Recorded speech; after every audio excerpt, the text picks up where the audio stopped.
കിട്ടാത്തതിൻ്റെ കാരണം, പ്രാർത്ഥിച്ചിട്ടും കിട്ടാത്തതിൻ്റെ കാരണം പണം കിട്ടിയാൽ നമ്മൾ വല്ലാത്ത അബദ്ധം കാണിക്കും. അതുകൊണ്ടാണ് പ്രാർത്ഥിച്ചിട്ടും ചിലർക്ക് വേണ്ട വിചാരിച്ച പോലെ പണം കിട്ടാത്തത്. എന്തായാലും പ്രിയമുള്ളവരെ, ഈ സ്വർഗീയ പിതാവിന് നമ്മുടെ ശാരീരികമായ ആവശ്യങ്ങളെക്കുറിച്ച് ശ്രദ്ധയുള്ളവരാണ്. കാരണം നമ്മുടെ ശരീരം തന്നെ കർത്താവിനുള്ളതായതുകൊണ്ട് ഈ ശരീരത്തിൻ്റെ വിശപ്പ്, ദാഹം, വസ്ത്രം തുടങ്ങിയ കാര്യങ്ങളിൽ അവിടത്തേക്ക് ശ്രദ്ധയുണ്ട്. സ്തോത്രം. 1 കൊരിന്ത്യർ 6-15 വായിക്കുന്നു. നിങ്ങളുടെ ശരീരങ്ങൾ ക്രിസ്തുവിൻ്റെ അവയവങ്ങളാകുന്നു എന്ന് അറിയുന്നില്ലയോ? ക്രിസ്തുവിൻ്റെ അവയവങ്ങളെ ഞാനെടുത്ത് വേശ്യയുടെ അവയവങ്ങൾ ആക്കാമോ? ഭോജ്യങ്ങൾ വയറ്റിനും വയറ് ഭോജ്യങ്ങൾക്കും ഉള്ളത്. എന്നാൽ ദൈവം ഇതിനെയും അതിനെയും ഇല്ലായ്മ ചെയ്യും. ശരീരമോ ദുർനടപ്പിനല്ല, കർത്താവിനത്രേ. ശരീരം ദുർനടപ്പിനല്ല, കർത്താവിനത്രേ. അപ്പം നമ്മുടെ ശരീരം ആരുടേതാണ്? കർത്താവിനാണ്. അപ്പോൾ നിങ്ങളുടെ ശരീരം കൊണ്ട് ദൈവത്തെ മഹത്വപ്പെടുത്തുക. ഇത് അശുദ്ധിക്കായിട്ട് വിടരുത്. അശുദ്ധിക്കായിട്ട് വിടാത്ത ഒരു ശരീരത്തെ അതിൻ്റെ ഭൗതികമായ ആവശ്യങ്ങൾ തീർച്ചയായിട്ട് ദൈവം നടത്തി കൊടുക്കും. ഇപ്പം നമുക്ക് ക്ഷീണം വരാം, പ്രയാസം വരാം, നമ്മൾ യാത്ര ചെയ്യുന്നു, നമുക്ക് മറ്റുള്ള മനുഷ്യരെ പോലെ ദാഹവും വിശപ്പൊക്കെ വരാം. അപ്പോൾ നമുക്ക് നേരത്തിന് ഭക്ഷണം വേണം. ഇതെല്ലാം കർത്താവിനും അറിയാം. ഇപ്പം നമുക്കറിയാം ഏലിയാവിൻ്റെ കാര്യം. ഏലിയാവ് ശക്തമായ ശുശ്രൂഷ ചെയ്തവനായിരുന്നു. ദൈവത്തിന് വേണ്ടി നിന്നും ബാലിൻ്റെ പ്രവാചകന്മാരെയൊക്കെ നിഗ്രഹിച്ചു. ദേശത്ത് നിന്ന് വിഗ്രഹാരാധന പോയി ദേശത്ത് സത്യാരാധന, യഹോവയുടെ ആരാധനയ്ക്ക് വേണ്ടി കഠിനമായി പ്രയത്നിച്ചു. എന്നാൽ അത്രമാത്രം കഠിനമായി പ്രയത്നിച്ചിട്ട് ഒടുവിൽ താൻ കേൾക്കുന്നത് ഇസബേൽ ഇതാ തന്നെ കൊല്ലുവാനായിട്ട് പരിശ്രമിക്കുകയാണ്. അപ്പോൾ താൻ വളരെ ധീരനായിരുന്നു, ശക്തനായിരുന്നു, ദൈവത്തിന് വേണ്ടി വൻ കാര്യങ്ങൾ ചെയ്തവനാണ്. എന്നാൽ നിരന്തരമായി ഇങ്ങനെയൊരു പ്രത്യേക ഭീഷണി ഉണ്ടായപ്പോൾ തനിക്ക് നിരാശ തോന്നി, വല്ലാതെ തളർന്നുപോയി. ഇനി മരിച്ചാൽ തന്നെയും കൊള്ളാം, അങ്ങനെയുള്ളൊരു അവസ്ഥയെത്തി. അപ്പോഴിതാ ദൈവം ആ ഭക്തൻ്റെ അവസ്ഥ അറിഞ്ഞു. ഇപ്പോൾ തൻ്റെ ഭക്തൻ തന്നെ വിശ്വസ്തയോടെ സേവിച്ച ഈ പ്രവാചകൻ ഇപ്പോൾ ശാരീരികമായി തളർന്നിരിക്കുന്നു, മാനസികമായി തളർന്നിരിക്കുന്നു. അതുകൊണ്ട് അവന് വെള്ളവും അപ്പവും കൊടുക്കണമെന്ന് ദൈവം തീരുമാനിച്ചു. ആ മരുഭൂമിയിൽ എങ്ങനെ വെള്ളവും അപ്പവും കൊടുക്കും? അത് ദൈവം തൻ്റെ ദൂതനെ തന്നെ അയച്ച് ആ കാര്യം ചെയ്യിപ്പിച്ചു. രാജാക്കന്മാരുടെ 1-ാം പുസ്തകം 19-ാം അധ്യായം 1 മുതൽ 8 വരെയുള്ള വാക്യങ്ങൾ വായിക്കുന്നു. ഏലിയാവ് ചെയ്തതൊക്കെയും അവൻ സകല പ്രവാചകന്മാരെയും വാൾ കൊണ്ട് കൊന്ന വിവരമൊക്കെയും ആഹാബ് ഇസബേലിനോട് പറഞ്ഞു. ഇസബേൽ ഏലിയാവിൻ്റെ അടുക്കൽ ഒരു ദൂതനെ അയച്ചു. നാളെ ഈ നേരത്ത് ഞാൻ നിൻ്റെ ജീവനെ അവരിൽ ഒരുത്തൻ്റെ ജീവനെ പോലെ ആക്കുന്നില്ല എങ്കിൽ ദേവന്മാർ എന്നോട് തക്കവണ്ണവും അധികവും ചെയ്യുമാറാകട്ടെ എന്ന് പറയിച്ചു. അവൻ ഭയപ്പെട്ട് എഴുന്നേറ്റു ജീവരക്ഷയ്ക്കായി പുറപ്പെട്ടു. യഹൂദയ്ക്കുൾപ്പെട്ട ബേർശേബയിൽ ചെന്നു അവിടെ തൻ്റെ ബാല്യക്കാരനെ താമസിപ്പിച്ചു. താനോ മരുഭൂമിയിൽ 1 ദിവസത്തെ വഴി ചെന്നു ഒരു ചൂരച്ചെടിയുടെ തണലിൽ ഇരുന്ന് മരിപ്പാൻ ഇച്ഛിച്ചു. ഇപ്പോൾ മതി, യഹോവേ, എൻ്റെ പ്രാണനെ എടുത്തുകൊള്ളണമേ, ഞാൻ എൻ്റെ പിതാക്കന്മാരെക്കാൾ നല്ലവനല്ലല്ലോ എന്ന് പറഞ്ഞു. അങ്ങനെ അവൻ ചൂരച്ചെടിയുടെ തണലിൽ കിടന്നുറങ്ങുമ്പോൾ പെട്ടെന്ന് ഒരു ദൂതൻ അവനെ തട്ടി അവനോട് എഴുന്നേറ്റ് തിന്നുക എന്ന് പറഞ്ഞു. അവൻ ഉണർന്നു നോക്കിയപ്പോൾ കനലിന്മേൽ ചുട്ട ഒരു അടയും ഒരു തുരുത്തി വെള്ളവും തലക്കിലിരിക്കുന്നത് കണ്ടു. അവൻ തിന്നുകുടിച്ച് പിന്നെയും കിടന്നുറങ്ങി. യഹോവയുടെ ദൂതൻ 2-ാം പ്രാവശ്യം വന്നു അവനെ തട്ടി എഴുന്നേറ്റ് തിന്നുക, നിനക്ക് ദൂരയാത്ര ചെയ്യുവാനുണ്ടല്ലോ എന്ന് പറഞ്ഞു. അവൻ എഴുന്നേറ്റ് തിന്നു കുടിച്ചു. ആ ആഹാരത്തിൻ്റെ ബലം കൊണ്ട് 40 പകലും 40 രാവും ദൈവത്തിൻ്റെ പർവ്വതമായ ഹോരേബോളം നടന്നു. ഒരു ദൈവദാസൻ, ഒരു ദൈവ പൈതൽ, ഒരു വിശ്വാസി പല രീതിയിലും ക്ഷീണം വരാം, ശാരീരികമായിട്ടും അവന് വിശപ്പ് വരാം, എല്ലാം വരാം. സ്വർഗീയ പിതാവ് എല്ലാം അറിയുന്നു. അത്ഭുതകരമായിട്ട് അവന് വേണ്ട കാര്യങ്ങൾ പ്രൊവൈഡ് ചെയ്യുവാൻ ദൈവത്തിന് സാധിക്കും. അതുകൊണ്ട് അന്നു വേണ്ട ആഹാരം ഇന്ന് ഞങ്ങൾക്ക് തരണമേ എന്ന് പ്രാർത്ഥിക്കുവാൻ നാം ലജ്ജിക്കേണ്ട കാര്യമില്ല. പക്ഷേ ഇന്ന് പലപ്പോഴും നമ്മുടെ അവസ്ഥ എന്ന് പറയുന്നത് അന്നു വേണ്ട ആഹാരം ഇന്ന് ഞങ്ങൾക്ക് തരണമെന്ന് നമുക്ക് പ്രാർത്ഥിക്കാൻ സാധിക്കുന്നില്ല. കാരണം അന്നു വേണ്ടതല്ല, ഒരാഴ്ചത്തെയും അല്ലെങ്കിൽ 1 മാസത്തെയും ഫുഡൊക്കെ നേരത്തെ സ്റ്റോർ ചെയ്തിട്ടുള്ളത്, ശേഖരിച്ച് വെച്ചിട്ടുള്ളത് കൊണ്ട് പിന്നെ ഇന്ന് ഞങ്ങൾക്ക് ആഹാരം തരണമേ എന്ന് എങ്ങനെ പ്രാർത്ഥിക്കാനായിട്ട് സാധിക്കും? പ്രിയമുള്ളവരെ, ഇസ്രായേൽ മക്കൾക്ക് ദൈവം ഓരോ ദിവസത്തേക്ക് വേണ്ട മന്നയാണ് നൽകിയത്. ശബത്ത് ദിവസത്തെ ഒഴിച്ചു നിർത്തിയാൽ ബാക്കി എല്ലാ ദിവസവും അവർ മന്ന പെറുക്കണം. മരുഭൂമിയിൽ കൃഷി ചെയ്യാനായിട്ട് സാധിക്കുകയില്ല, അത് ദൈവത്തിനറിയാം. അപ്പോൾ ഇതാ ദൈവം തൻ്റെ സ്വർഗീയ ദൂതന്മാരുടെ ഭക്ഷണം കൊടുക്കുകയാണ്. കാരണം നമ്മുടെ ദൈവം നമ്മുടെ ആവശ്യങ്ങളൊക്കെ തൻ്റെ ധനത്തിൻ്റെ മഹത്വത്തിന് ഒത്തവണ്ണം നിറവേറ്റി തരും. നമുക്ക് ഫിലിപ്പിയ ലേഖനത്തിൽ നിന്ന് ആ ഭാഗം വായിക്കാം. ഫിലിപ്പിയ ലേഖനം 4-ാം അധ്യായം 19-ാം വാക്യം വായിക്കുന്നു. എൻ്റെ ദൈവമോ നിങ്ങളുടെ ബുദ്ധിമുട്ടൊക്കെയും മഹത്വത്തോടെ തൻ്റെ ധനത്തിനൊത്തവണ്ണം ക്രിസ്തുയേശുവിൽ പൂർണ്ണമായി തീർത്തു തരും. നമ്മുടെ ആർഭാടത്തിന് വേണ്ടിയല്ല ദൈവം പ്രവർത്തിക്കുക, മറിച്ച് നമ്മുടെ ആവശ്യങ്ങൾ, നമ്മുടെ ബുദ്ധിമുട്ട് അവിടുന്ന് തീർത്തു തരും. ദൈവം നമുക്കാർക്കും ആർഭാടത്തിന് വേണ്ടി ഒന്നും തരുന്നില്ല, എന്നാൽ നമ്മുടെ ആവശ്യങ്ങൾ മാന്യമായി അവിടുന്ന് നടത്തി തരും. മനുഷ്യനോട് യാചിക്കാതെ ദൈവം തന്നെ തൻ്റെ ഭക്തന് വേണ്ടത് കരുതും. അതുകൊണ്ട് കർത്താവ് പറഞ്ഞു, നിങ്ങൾ എന്ത് ഭക്ഷിക്കും, എന്ത് പാനം ചെയ്യും, ഇതിനെക്കുറിച്ച് നിങ്ങൾ ഉത്കണ്ഠപ്പെടേണ്ട. നിങ്ങൾ ആകാശത്തിലെ പറവകളെ നോക്കുവിൻ, അവ വിതയ്ക്കുന്നില്ല, കൊയ്യുന്നില്ല, കളപ്പുരയിൽ ശേഖരിക്കുന്നുമില്ല, എങ്കിലും നിങ്ങളുടെ സ്വർഗസ്ഥനായ പിതാവ് അവയെ തീറ്റിപ്പോറ്റുന്നു. അപ്പോൾ നമുക്ക് എന്തെല്ലാം മേഖലകളിൽ സാമ്പത്തികമായി ശാരീരികമായി ആവശ്യമുണ്ടോ അതൊക്കെ നാം പറയാതെ തന്നെ അറിയുന്നവനാണ് സ്വർഗീയ പിതാവ്. എന്നാൽ അതേസമയം തന്നെ നാം ഇസ്രായേൽ മക്കളുടെ കാര്യം ശ്രദ്ധിക്കുമ്പോൾ അവർക്ക് എല്ലാ ദിവസവും മന്ന പെറുക്കണം. ഈ മന്നയാകട്ടെ നേരിട്ട് വായിലേക്ക് വന്ന് വീണതുമില്ല. എല്ലാ ദിവസവും അവർ കുനിഞ്ഞു പെറുക്കണം. ചെറിയ കൊത്തമ്പാലിരി പോലെയുള്ള ഒരു വസ്തുവാണ്.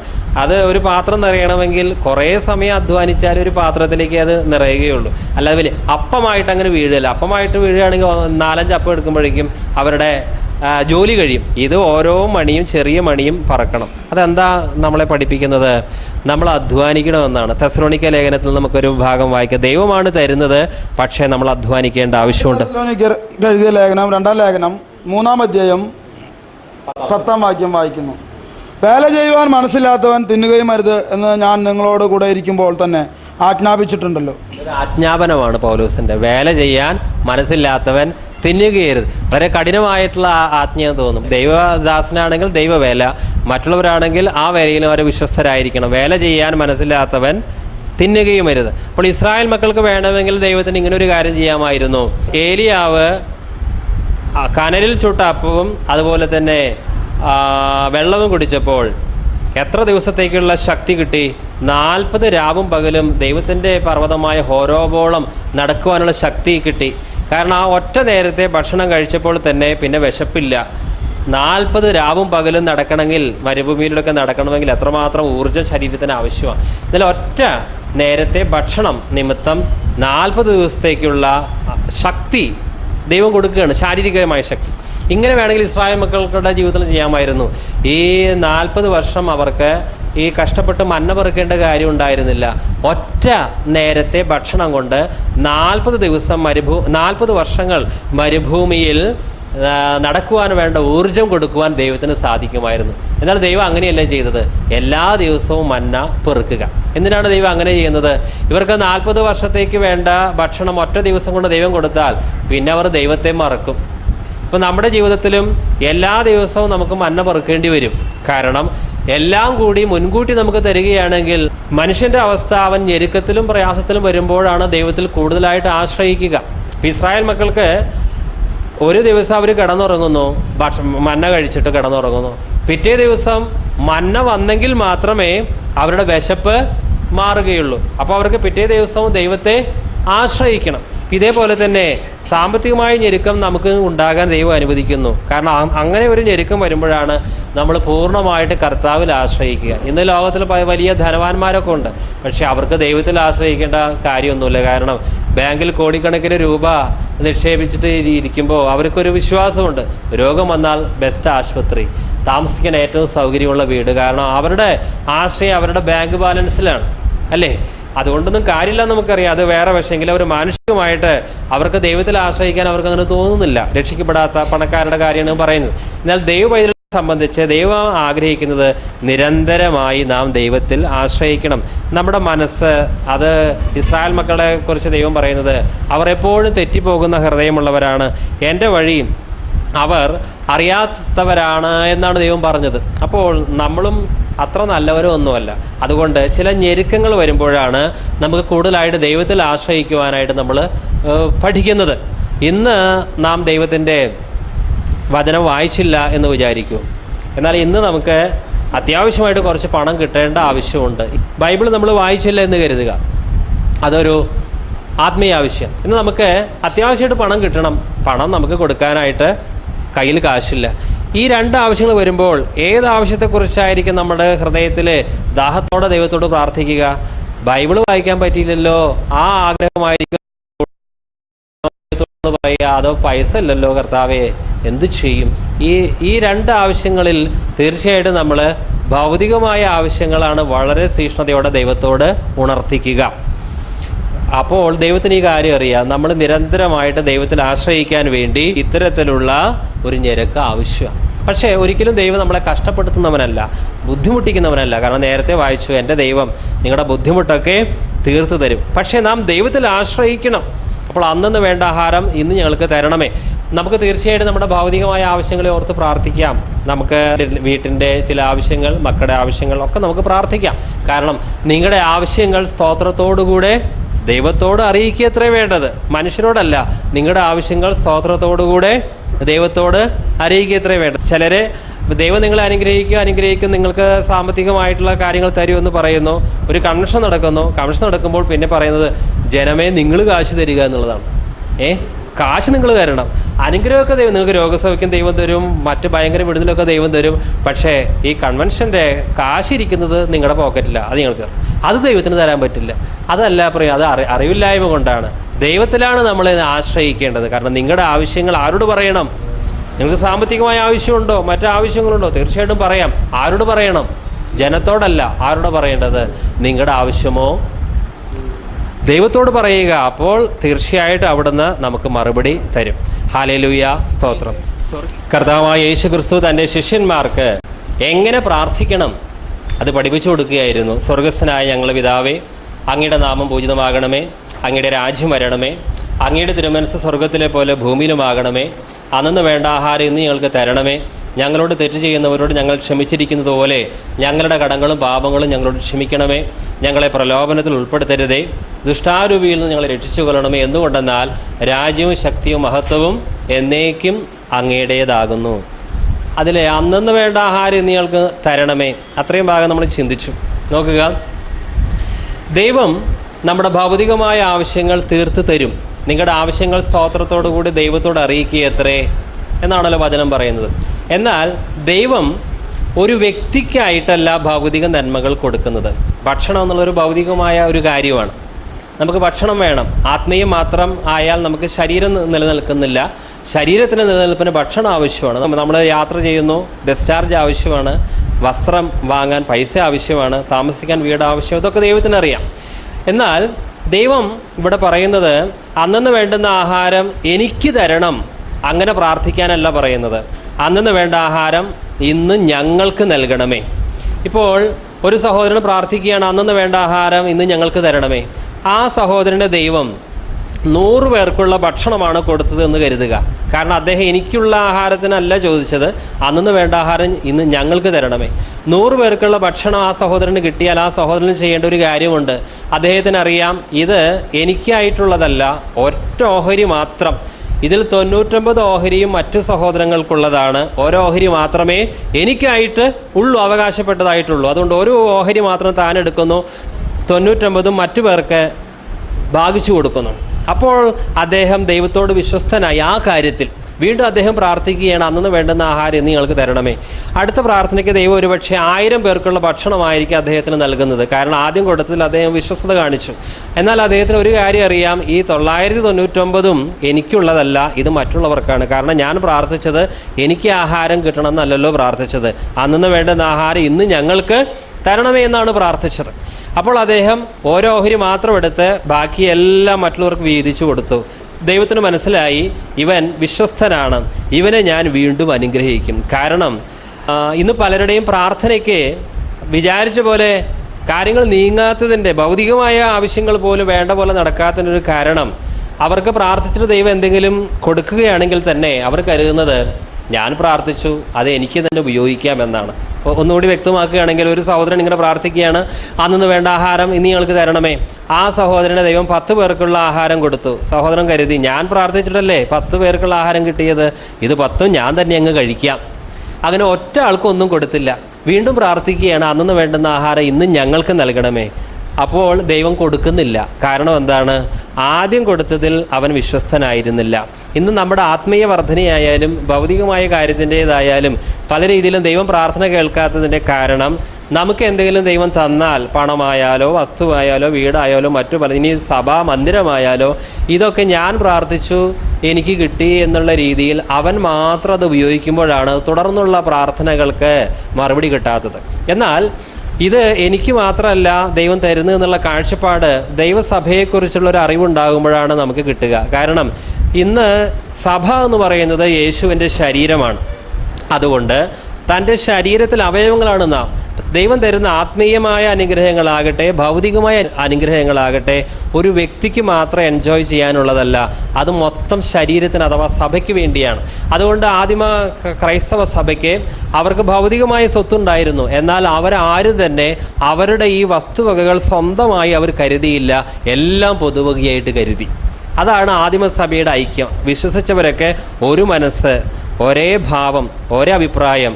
ഇനി അവർക്ക് സ്വന്തമായിട്ട് എന്ന് പറയാൻ അവർക്കൊന്നുമില്ല, ഉള്ളതൊക്കെ എല്ലാവരും തുല്യമായി പങ്കിട്ടെടുത്തു. ഇതായിരുന്നു ആദിമ ക്രൈസ്തവ സഭയുടെ പ്രാരംഭഘട്ടത്തിൽ അങ്ങനെയായിരുന്നു. പിന്നീട് മനുഷ്യൻ്റെ സ്വാർത്ഥത വന്നു. അപ്പോൾ ഇവിടെ നമ്മുടെ വിഷയം ഏതാണ്? ദൈവം എനിക്ക് വേണ്ടി ഒരു കാര്യം ഞാൻ പ്രാർത്ഥിച്ചിട്ട് എന്തെങ്കിലും ഒരു ഭൗതികമായ നന്മ തന്നാൽ അത് എനിക്ക് വ്യക്തിപരമായി മാത്രം ഉപയോഗിക്കാനുള്ളതല്ല, മറിച്ച് ദൈവസഭയ്ക്ക് വേണ്ടിയാണ്. ആ സത്യം നമ്മൾ മനസ്സിലാക്കി ആ രീതിയിൽ നമ്മൾ അത് ചെറിയൊരു കാര്യമായിരിക്കാം, ഒരു 100 രൂപയായിരിക്കാം, 1000 രൂപയായിരിക്കാം, എന്ത് തന്നെയാകട്ടെ, അതിൽ നാം വിശ്വസ്തരാണെങ്കിൽ നമ്മുടെ അടുത്ത പ്രാർത്ഥനയ്ക്ക് ദൈവം മറുപടി തരും. Praise the Lord. ഇനി വചനം തന്നെ ദൈവം നമുക്ക് തരുന്നു. നാം അത് ആർക്കും പങ്കുവെക്കാതെ അത് നാം തന്നെ അത് ഉപയോഗിക്കുകയാണെങ്കിൽ ആ വചനം കൂടുതലായിട്ട് നമുക്ക് ലഭിക്കുകയില്ല. വചനമായാലും മറ്റെന്തായാലും അത് എൻ്റെ മാത്രം വ്യക്തിപരമായ കുത്തകയ്ക്കായിട്ടല്ല, മൊത്തം ദൈവസഭയ്ക്കായിട്ടാണെന്നുള്ള തിരിച്ചറിവുണ്ടാകണം. കാരണം പ്രാർത്ഥന എനിക്ക് കിട്ടണേ, എനിക്ക് തരണേ, എൻ്റെ വയറ് നിറയണേ എന്നുള്ളതല്ല, മറിച്ച് അന്നന്ന് വേണ്ട ആഹാരം ഇന്ന് ഞങ്ങൾക്ക് നൽകണമേ. ഇനി അത്രയും പറഞ്ഞിട്ട് കർത്താവ് അടുത്ത വരിയിലേക്ക് വരുന്നത്, ഞങ്ങളുടെ കടക്കാരോട് ഞങ്ങൾ ക്ഷമിച്ചിരിക്കുന്നത് പോലെ ഞങ്ങളുടെ കടങ്ങളും പാപങ്ങളും ഞങ്ങളോട് ക്ഷമിക്കണമേ. ദൈവം തീർച്ചയായിട്ടും നമ്മുടെ പാപങ്ങൾ ക്ഷമിക്കണം. ദൈവം നമ്മുടെ പാപങ്ങൾ, കടങ്ങൾ ഇളച്ചു തന്നില്ല എങ്കിൽ നമ്മുടെ അവസ്ഥ എന്തായിരിക്കും? നാം അനുഗ്രഹിക്കപ്പെടണമെങ്കിൽ നാം ചെയ്ത ചെറുതും വലുതുമായ എല്ലാ പാപങ്ങളും ദൈവം ക്ഷമിച്ചു തരണം. ദൈവം എത്രമാത്രം നമ്മുടെ പാപങ്ങൾക്ക് ഇളവ് തരുന്നുവോ അത്രമാത്രം നാം അനുഗ്രഹിക്കപ്പെട്ടവരായിരിക്കും. എന്നാൽ ദൈവത്തിൽ നിന്ന് കൂടുതലായിട്ട് പാപക്ഷമ നമുക്ക് ലഭിക്കണമെങ്കിൽ നമ്മോട് ദ്രോഹിച്ച എല്ലാ വ്യക്തികളോടും നാം ഹൃദയപൂർവ്വമായി ക്ഷമിക്കണം. പലരും ചിന്തിക്കാറുണ്ട്, എല്ലാവരും എന്നെ ദ്രോഹിക്കുന്നു, ആകെ ബുദ്ധിമുട്ട് വരുത്തുന്നു, വീട്ടിൽ പ്രയാസം വരുത്തുന്നവർ, സഭയിൽ പ്രയാസം വരുത്തുന്നവർ, നാട്ടിൽ പ്രയാസം വരുത്തുന്നവർ, ഒത്തിരി പ്രയാസം വരുത്തുന്നവർ, ഇങ്ങനെ പ്രയാസം വരുത്തുന്നവർ അല്ലെങ്കിൽ നമ്മളെ ദ്രോഹിക്കുന്നവർ, അങ്ങനെയുള്ളവരെ ദൈവം എന്തുകൊണ്ടാണ് നമുക്കെതിരെ ദ്രോഹം ചെയ്യുവാൻ അവരെ അനുവദിക്കുന്നത്? കാരണം ദൈവം അനുവദിക്കുന്നില്ല എങ്കിൽ ഒരു വ്യക്തിക്ക് പോലും നമുക്കെതിരെ ദ്രോഹം ചെയ്യാനായിട്ട് സാധിക്കില്ലല്ലോ. പിന്നെ എന്തുകൊണ്ടാണ് അവർ ദ്രോഹം ചെയ്യുവാൻ ദൈവം അനുവദിക്കുന്നത്? അതിൻ്റെ കാരണം ഇതാണ്, നാം മറ്റുള്ളവർക്ക് ക്ഷമ കൊടുക്കുമ്പോഴാണ് ദൈവം നമ്മുടെ കടങ്ങൾ ഇളച്ചു തരുന്നത്. അപ്പോൾ ആരും നമുക്കെതിരായിട്ട് ദ്രോഹം ചെയ്തില്ല എന്ന് കരുതുക. ഒരു വ്യക്തിയും നമുക്കെതിരായിട്ട് ദ്രോഹം ചെയ്യുന്നില്ല. എല്ലാവരും വളരെ സ്നേഹത്തോടെ, വളരെ നീതിയോടെ, മര്യാദയോടെ നമ്മോട് ഇടപെടുകയാണ്. അങ്ങനെയാണെങ്കിൽ നാം ആർക്ക് മാപ്പ് കൊടുക്കും? വൈഫ്, ഹസ്ബൻഡ്, മക്കൾ, എല്ലാവരും, വിശ്വാസികൾ എല്ലാവരും വളരെ മാന്യമായി നാം പറയുന്നതൊക്കെ അനുസരിച്ചും സ്നേഹിച്ചും അങ്ങ് മുന്നോട്ട് പോകുമ്പോൾ നാം ആർക്കും മാപ്പ് കൊടുക്കും?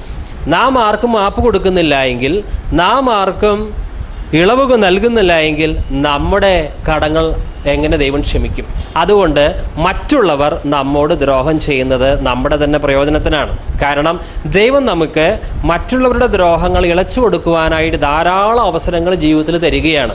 അങ്ങനെ എത്രമാത്രം നമ്മൾ മറ്റുള്ളവരുടെ ദ്രോഹങ്ങൾ ഇളച്ചു കൊടുക്കുന്നുവോ അത്രമാത്രം പ്രയോജനം നമുക്കാണ്. കാരണം ഞങ്ങളുടെ കടക്കാരോട് ഞങ്ങൾ ക്ഷമിച്ചിരിക്കുന്നത് പോലെ ഞങ്ങളുടെ കടങ്ങളും പാപങ്ങളും ഞങ്ങളോട് ക്ഷമിക്കണമേ. അതുകൊണ്ട് ദൈവത്തോട് എൻ്റെ പാപം ക്ഷമിക്കണമേ എന്ന് നമ്മൾ പ്രാർത്ഥിക്കുന്നതിന് മുമ്പ് നമ്മോട് ദ്രോഹിച്ചവരോടുള്ള എല്ലാ വൈരാഗ്യവും നമ്മുടെ ഹൃദയത്തിൽ നിന്ന് മാറ്റി ഹൃദയപൂർവ്വം അവരോട് ക്ഷമിച്ചിരിക്കണം. അതുകൊണ്ട് കൂടുതൽ ദൈവത്തിൽ നിന്ന് പാപക്ഷമ നാം പ്രാപിക്കുവാൻ, കൂടുതൽ മറ്റുള്ളവർ ദ്രോഹം ചെയ്യുവാൻ ദൈവം തന്നെ അനുവദിക്കുന്നു. അതുകൊണ്ട് ഇന്ന് പല രീതിയിലുള്ള ദ്രോഹങ്ങൾക്ക് വിധേയപ്പെട്ട ആരെങ്കിലും ഇവിടെ ഇരിക്കുന്നുവെങ്കിൽ അഥവാ ശ്രദ്ധിക്കുന്നുവെങ്കിൽ നിങ്ങൾ അനുഗ്രഹിക്കപ്പെട്ടവരാണ്. കാരണം നിങ്ങൾക്ക് ഇളച്ചു കൊടുക്കുവാൻ ധാരാളം വ്യക്തികളുണ്ട്.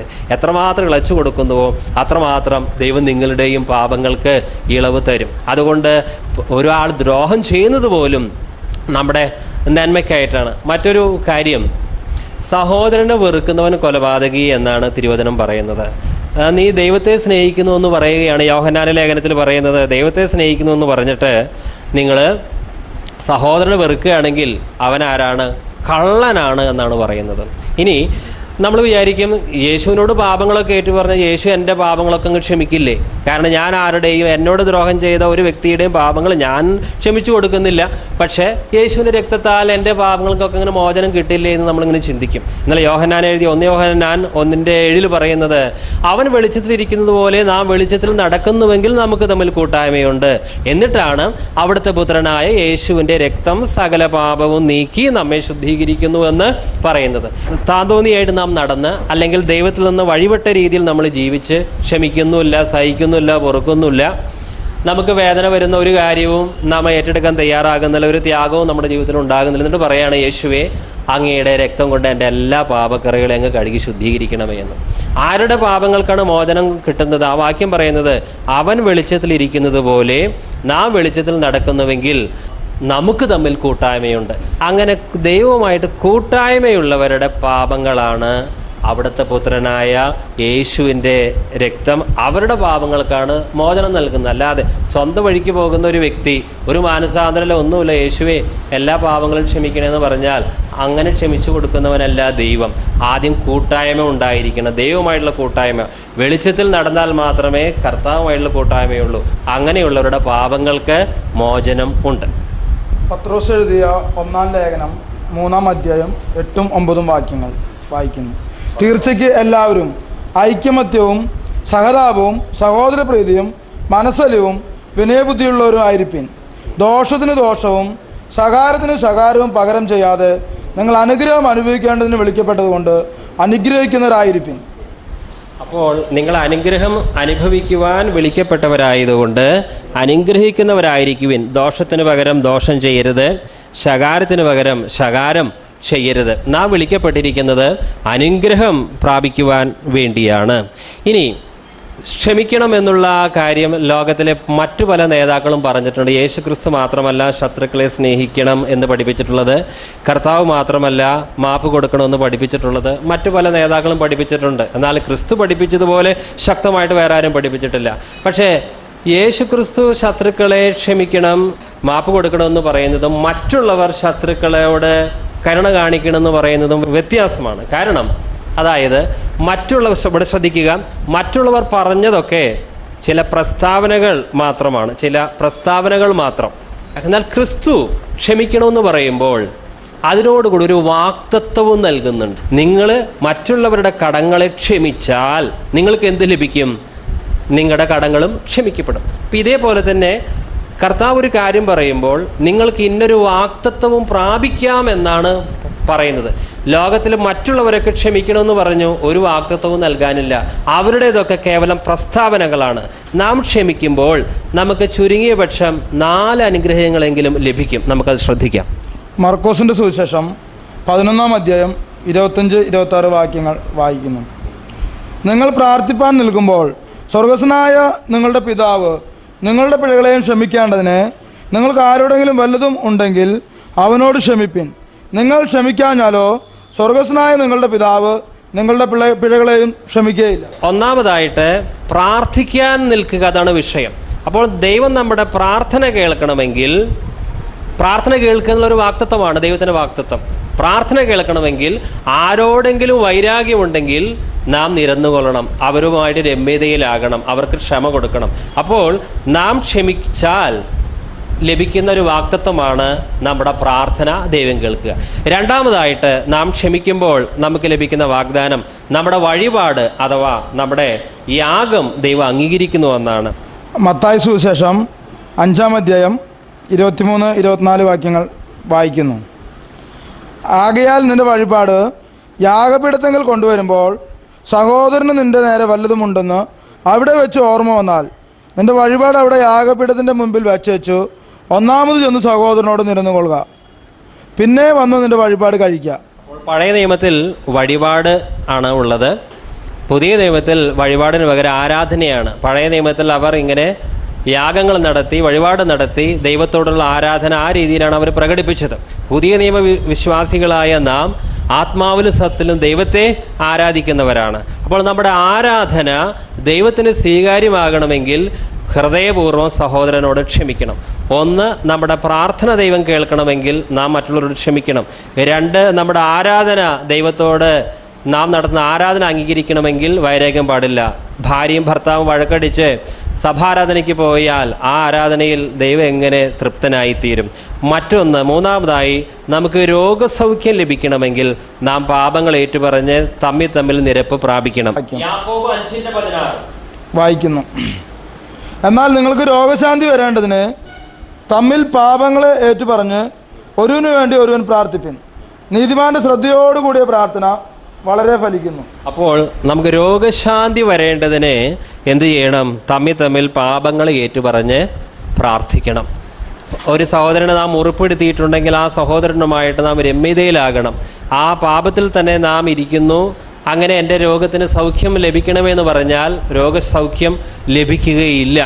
പ്രിയമുള്ളവരെ, നമ്മളൊക്കെ ഈ ലോകത്തിൽ ജീവിക്കുമ്പോൾ പല രീതിയിലും നാം മുറിവേൽക്കുവാൻ സാധ്യതയുണ്ട്. മറ്റു പല വ്യക്തികളും നമുക്കെതിരായിട്ട് ദോഷം ചെയ്തുവെന്നും ദോഷം പറഞ്ഞുവെന്നും ഒക്കെ വരാം. നമ്മൾ രക്ഷിക്കപ്പെടുന്നതിന് മുമ്പായാലും രക്ഷിക്കപ്പെട്ടതിന് ശേഷമായാലും പല രീതിയിലുള്ള പ്രയാസങ്ങൾ, ബുദ്ധിമുട്ടുകളൊക്കെ മറ്റുള്ളവർ വരുത്തും. ഇപ്പം നമ്മൾ മനുഷ്യരായതുകൊണ്ട് പെട്ടെന്ന് മനസ്സിലൊരു അസ്വസ്ഥതയും വേദനയും ഉണ്ടാവുക സ്വാഭാവികമാണ്. പക്ഷേ മറ്റുള്ളവർ നമ്മെ മുറിവേൽപ്പിച്ചാൽ അതിനെ എങ്ങനെ നമ്മൾ നേരിടുന്നു, അതാണ് വിഷയം.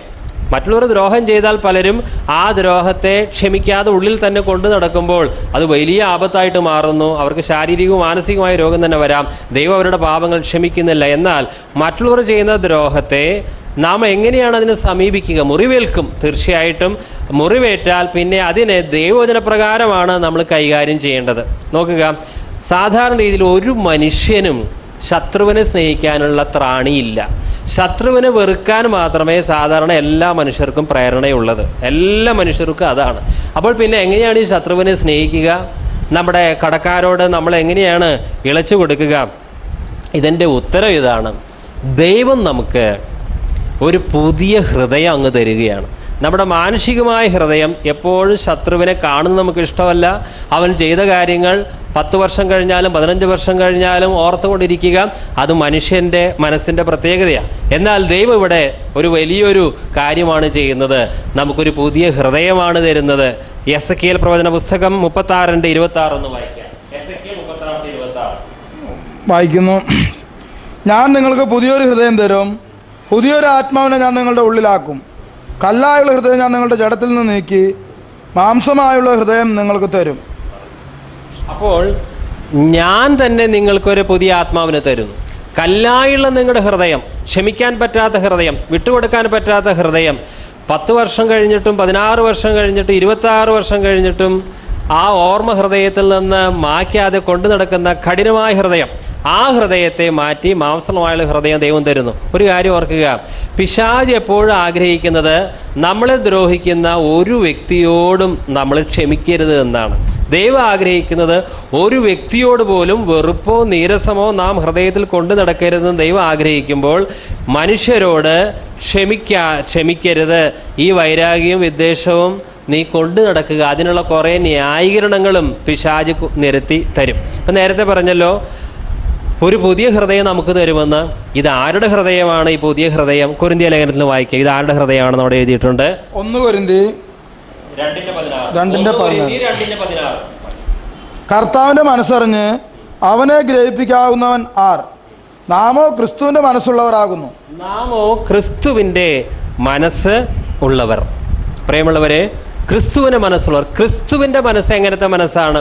ശത്രുക്കളോട് ക്ഷമിക്കുന്ന മനസ്സാണ്, വിട്ടുകൊടുക്കുന്ന മനസ്സാണ്, താഴ്മയുള്ള മനസ്സാണ് ക്രിസ്തുവിൻ്റെ മനസ്സ്. അപ്പോൾ ഞാൻ നിങ്ങൾക്ക് പുതിയൊരു ഹൃദയം തരും. സർവശക്തനായ പിതാവ് വിശ്വാസികളായ നമുക്ക് ക്രിസ്തുവിൻ്റെ മനസ്സാണ് തരുന്നത്. കൊളോസ്യ ലേഖനത്തിൽ പറയുന്നത്, ഈ മഹത്വത്തിൻ്റെ പ്രത്യാശയായ ക്രിസ്തു നിങ്ങളുടെ ഉള്ളിൽ ഇരിക്കുന്നു. നാം നമ്മുടെ സ്വന്തം മനസ്സുകൊണ്ട് ആ വ്യക്തി ചെയ്ത കടങ്ങളൊക്കെ ഇളച്ചു കൊടുക്കണമെന്ന് വിചാരിച്ചാൽ അത് സാധിക്കുകയില്ല. എന്നാൽ നമ്മുടെ ഉള്ളിലുള്ള ക്രിസ്തു, ആ ക്രിസ്തുവിൻ്റെ മനസ്സ് ഉപയോഗിച്ച് നമുക്ക് ഏത് ശത്രുവിനെയും സ്നേഹിക്കാം, ഏത് കടങ്ങളും നമുക്ക് ഇളച്ചു കൊടുക്കാനായിട്ട് സാധിക്കും. പക്ഷേ നമുക്ക് ആ ബോധ്യം ഉണ്ടായിരിക്കണം, എൻ്റെ ഉള്ളിൽ ക്രിസ്തുവിൻ്റെ മനസ്സുണ്ട്. ഇനി ഏത് ശത്രുവിനെയും എനിക്ക് സ്നേഹിക്കാൻ പറ്റും. നോക്കുക, കർത്താവായ യേശു ക്രിസ്തുവിൻ്റെ പ്രാർത്ഥനാ ക്രൂശിൽ കിടന്നുകൊണ്ട്. ലൂക്കോസിന്റെ സുവിശേഷം 23-ാം അധ്യായം 34-ാം വാക്യം വായിക്കുന്നു. എന്നാൽ യേശു, പിതാവേ, ഇവർ ചെയ്യുന്നത് ഇന്നതെന്ന് അറിയായ കൊണ്ട് ഇവരോട് ക്ഷമിക്കണമേ എന്ന് പറഞ്ഞു. കർത്താവ് അവർ അവന്റെ വസ്ത്രം വായിച്ചു ചീട്ടിട്ടു. ജനം നോക്കിക്കൊണ്ടു നിന്നു. പിതാവ് ഇവർ ചെയ്യുന്നത് എന്താണെന്ന് അറിയാത്തത് കൊണ്ട് ഇവരോട് ക്ഷമിക്കണമേ. ഇപ്പോൾ ക്രൂശിൽ കിടന്നുകൊണ്ട് യേശു പ്രാർത്ഥിച്ചാണ് ക്ഷമ നൽകുന്നത്. നോക്കുക, ഇവിടെ കർത്താവ് പറയുന്നത്, യേശു ക്രിസ്തു പറയുന്നത് ഇവർ ചെയ്യുന്നത് അറിയാത്തത് കൊണ്ടാണ്. സാധാരണ മനുഷ്യർ പറയുക, അവർ മനഃപൂർവ്വം എന്നെ ദ്രോഹിക്കാൻ വേണ്ടി ചെയ്തതാണ്. നമ്മളോട് ആരെങ്കിലും എന്തെങ്കിലും ഒരു ദ്രോഹം മറ്റുള്ള വ്യക്തി ചെയ്താൽ, നമ്മുടെ സമ്പത്ത് നഷ്ടപ്പെടുത്തിയാൽ, നമ്മുടെ പേര് അപമാനിക്കുകയാണെങ്കിൽ, പല രീതിയിലും നമുക്ക് ഉപദ്രവം വരുത്തിയാൽ, നമ്മുടെ ഉടനെ പോകുന്ന ചിന്ത ഇതാണ്: എന്നെ മനഃപൂർവ്വം ദ്രോഹിക്കാൻ വേണ്ടി അറിഞ്ഞുണ്ടാക്കിയൊരു പദ്ധതിയാണ്. എന്നാൽ ഇവിടെ കർത്താവായ യേശു ക്രിസ്തു പറയുന്നത് ഇവർ അറിയാത്തത് കൊണ്ട്, ചെയ്യുന്നത് അറിയാത്തത് കൊണ്ട് ഇവരോട് ക്ഷമിക്കണമേ. തൻ്റെ കൈകളും കാലുകളും കുത്തിത്തുളയ്ക്കുന്നവരൊക്കെ ഇത് അറിയാതെയാണോ ചെയ്തത്?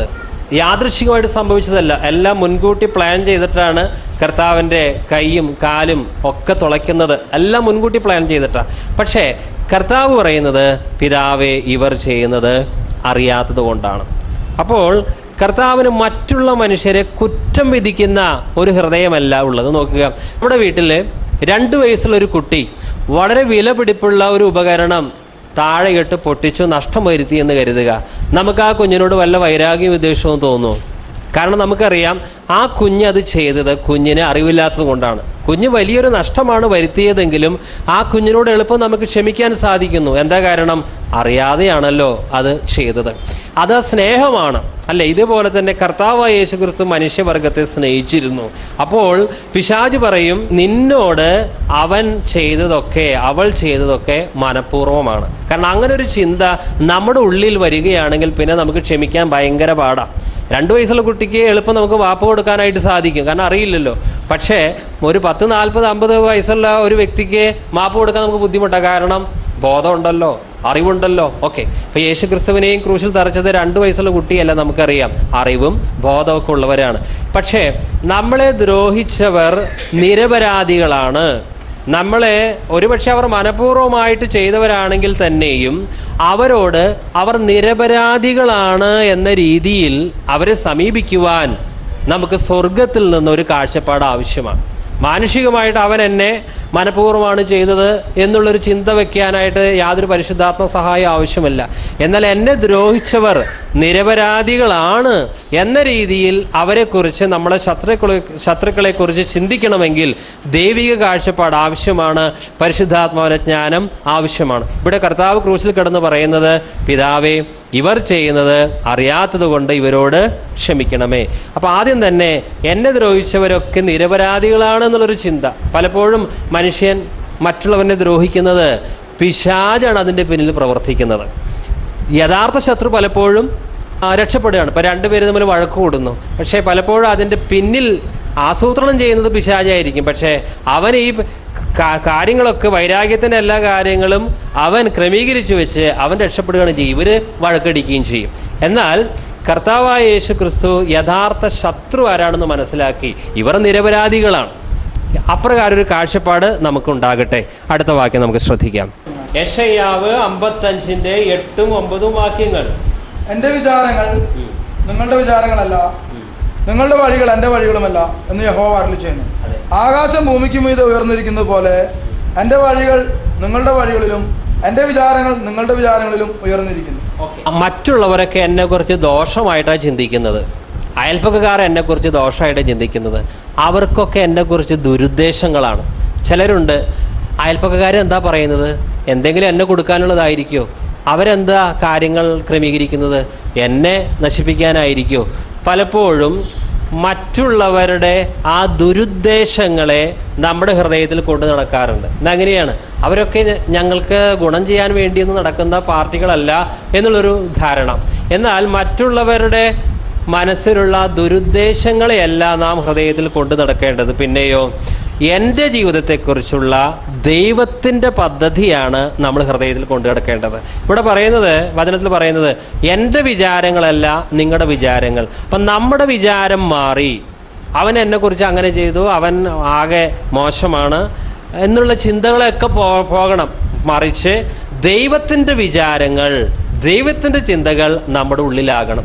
ദൈവത്തിൻ്റെ ചിന്തകൾ നമ്മുടെ ഉള്ളിലായാൽ ഏത് വ്യക്തിയോടും ക്ഷമിക്കാൻ പറ്റും. ഇത് നമ്മുടെ വിചാരങ്ങളും നമ്മുടെ ചിന്തകളും നമ്മുടെ ഉള്ളിൽ കിടന്ന് അങ്ങ് വിളയാടുന്നിടത്തോളം കാലം നമുക്ക് ശത്രുവിനോട് ക്ഷമിക്കുവാൻ ബുദ്ധിമുട്ടാണ്. ഇപ്പോൾ കർത്താവായ യേശു ക്രിസ്തു ഇങ്ങനെ ചിന്തിച്ച് നടക്കുകയായിരുന്നു. ഈ പരീശന്മാരൊക്കെ എന്നെക്കുറിച്ച് ആകെ മോശമായിട്ടാണ് ചിന്തിക്കുന്നത്, അവരൊക്കെ എന്നെ കൊല്ലാൻ വേണ്ടി നടക്കുക, മഹാപുരോഹിതന്മാർ എപ്പോഴും എന്നെക്കുറിച്ച് ദ്രോഹമാണ് ചിന്തിക്കുന്നത്, എല്ലാവരും ഈ മത നേതാക്കളൊക്കെ എനിക്ക് വിരോധമായിട്ട് എന്തൊക്കെയാണ് ചിന്തിക്കുന്നത്.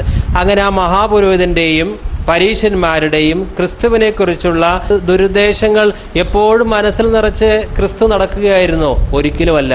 യേശു ക്രിസ്തുവിൻ്റെ ചിന്ത പിതാവിൻ്റെ ചിന്തയായിരുന്നു, പിതാവിൻ്റെ വചനമായിരുന്നു. അവിടുത്തെ ആഗ്രഹം, പിതാവിൻ്റെ പദ്ധതി എൻ്റെ ജീവിതത്തിൽ നിറവേറുക.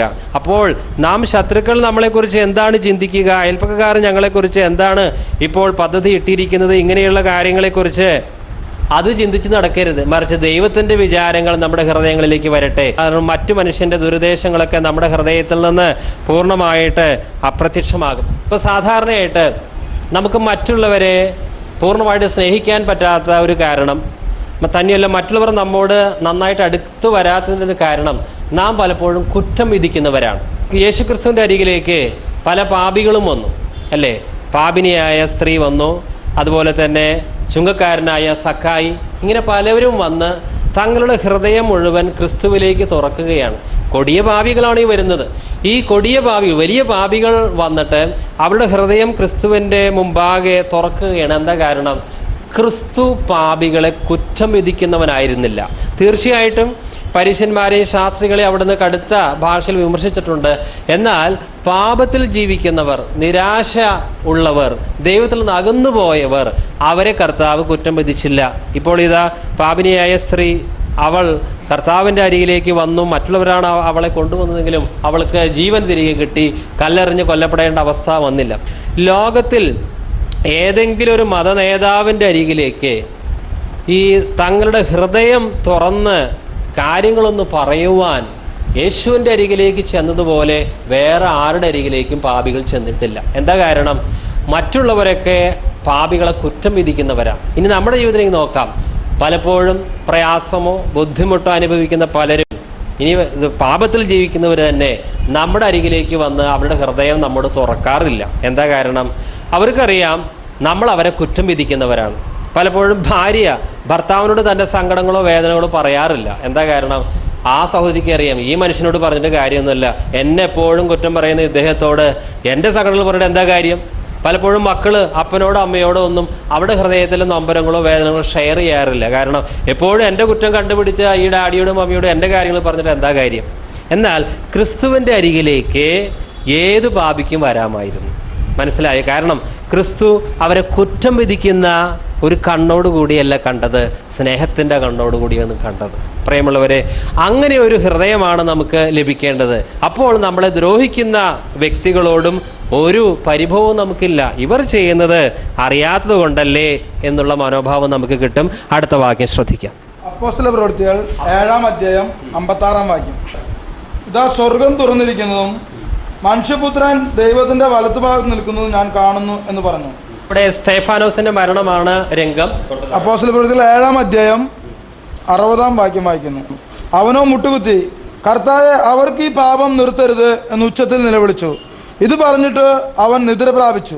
ഓക്കെ, ഇവിടെ യേശു ക്രിസ്തു മരിക്കുന്നത് പോലെ മരിക്കുന്ന ഒരു ഭക്തൻ സ്തേഫാനോസ് ഇതാ പരിശുദ്ധാത്മാവിൽ നിറഞ്ഞവനായ ഒരു പ്രസംഗം പ്രസംഗിക്കുകയാണ്. എന്നാൽ ആ പ്രസംഗം പ്രസംഗിച്ച് അതിൻ്റെ അവസാനം ശത്രുക്കളൊക്കെ ആ പ്രസംഗം കേട്ട് മാനസാന്തരപ്പെടുകയല്ല ചെയ്തത്, മറിച്ച് ആ പ്രസംഗം പ്രസംഗിച്ചവനെ കൊല്ലാൻ വേണ്ടിയുള്ള ശ്രമമാണ്. അവരങ്ങനെ കൊല്ലാൻ വേണ്ടി ആക്രോശിക്കുകയും അട്ടഹസിക്കുകയൊക്കെ ചെയ്യുമ്പോൾ സ്തേഫാനോസ് എന്താണ് കാണുന്നത്? സ്വർഗം തുറക്കുന്നതാണ് കാണുന്നത്. യേശുവിനെ കാണുന്നു, പിതാവിനെ കാണുന്നു, ദൈവമഹത്വം കാണുന്നു. നോക്കുക, ക്ഷമിച്ചുകൊണ്ടാണ് ഈ സ്തേഫാനോസ് മരിക്കുന്നത്. ക്ഷമിക്കുന്നവർക്ക് സ്വർഗം കാണാനായിട്ട് സാധിക്കും.